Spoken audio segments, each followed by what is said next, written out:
বিটিভির কমিশনের যে রিপোর্টের কথা আপনি বলেছেন, আমরা এই সব ধরনের রিপোর্ট, আইন, অর্ডিন্যান্স এই ধরনের সব কিছুকেই একটা যৌথ স্টাডি করার উদ্যোগ নিয়েছি, এবং এটা একটা ছোট্ট একটা সাবকমিটি করতে যাচ্ছি আমরা, যাদের কাজই হবে এই পুরো ব্যাপারগুলিকে স্টাডি করা, করে এটাকে একটা সাবস্টেন্সিয়াল সামারি পলিসি মেকিং এর জন্য প্লেস করবেন। তো ফলে রিপোর্টটা তো দ্রুত হবে, তাই না? না, এটা দ্রুত না হতে আমি ক্ষতিগ্রস্ত হব, কারণ ওই রিপোর্ট না পাওয়া পর্যন্ত আমি মুখ খুলতে পারছি না। এই জন্য আমি সব ধরনের যত ধরনের আইন, বিধি টিধি যা আছে এবং এই ধরনের প্রতিবেদন আছে সবগুলিকে একটা কালেকটিভ রিডিংয়ের মধ্যে নিয়ে যাচ্ছি। ডিএফপির কথা বলেছেন, আমি এই বিষয়ে আর মন্তব্য করতে চাচ্ছি না, কারণ এই বক্তব্য করলে পরে প্রশ্ন আসবে, নানান রকম রেগুলেটর প্রশ্ন আসবে, স্টেক হোল্ডারদের, এটা তো পাবলিকের ব্যাপার না বা সরকারেরও ওরকম গুরুত্বপূর্ণ বিষয় না। জাস্ট আমরা যদি ফ্যাক্ট ফাইন্ডিংয়ে যেয়ে যাই এবং সেই অনুযায়ী যদি একটা প্যারামিটার ঠিক করে দিতে পারি, তাহলেই কিন্তু বিজ্ঞাপন সংক্রান্ত সমস্ত ভুল বোঝাবুঝি দূর করে ফেলা যাবে। নীতিমালা তৈরি করা কিন্তু কোনো কঠিন হবে না। প্রথমত, এটা কি পরিমাণ পাঠককে প্রভাবিত করতে পারে, আনুপাতিকভাবে বাংলা একরকম হবে, ইংরেজি একরকম হবে, এটাই তো স্বাভাবিক, যাই বলছেন এটা অবশ্যই স্বাভাবিক। এরপরের বাকিগুলি কিন্তু এমনি সব ঠিক হয়ে যাবে।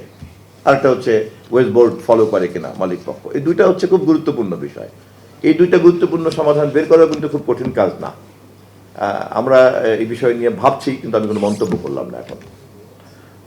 বাংলাদেশ সংবাদ সংস্থার অ্যাপয়েন্টমেন্ট নিয়ে জিজ্ঞাসা করেছেন এবং আপনি বলছেন, তাই না, বিএসএস সহ আপনার সব জায়গাতেই সাংবাদিককে আর সাংবাদিককে না, এইটার মাপকাঠিটা সরকার যদি নির্ধারণ করতে যায়, এই সংজ্ঞাটা কে এবং তার কি হওয়া উচিত, এটার বেতন কাঠামো কেমন হবে, এটা হবে, ওইটা হবে, তাহলেই কিন্তু বিষয়টা একটা অন্যরকম জায়গাতে চলে যেতে পারে। আমি সেই কারণে মনে করি যে এই পুরো ব্যাপারটাই সকল অংশীদারদের একটা সম্মিলিত আলোচনার মধ্য দিয়ে আমরা নির্ধারণ করব, এবং সেই ক্ষেত্রে স্বাভাবিকভাবেই বিএসএস যেহেতু একটা সরকারি প্রতিষ্ঠান এবং সেখানকার বাধ্যবাধকতাটা অন্য যে কোনো প্রতিষ্ঠানের চাইতে খুব বেশি থাকবে, এবং সেখানকার নিয়োগ প্রক্রিয়াতে অনেক বেশি পরিচ্ছন্নতা, যোগ্যতাকে, কারণ এটা যদি না করি তাহলে তো আমি অন্য গণমাধ্যমের সঙ্গে কোনো কথা বলার নৈতিক অধিকার থাকবে না। আপনি ডেইলি স্টারের থেকে বলেছেন যে আপনার মন্তব্যের সঙ্গে আমি সম্পূর্ণ একমত। মুখে মুখে সমস্ত নানান রকম সংস্কার, এটা সেটা নানান রকম কথাবার্তা হয়, কিন্তু এটা আসলে কার্যকরী করাটা কতটা সম্ভব বা কেন পারছি না, এটাকে গুরুত্ব দিতে হবে।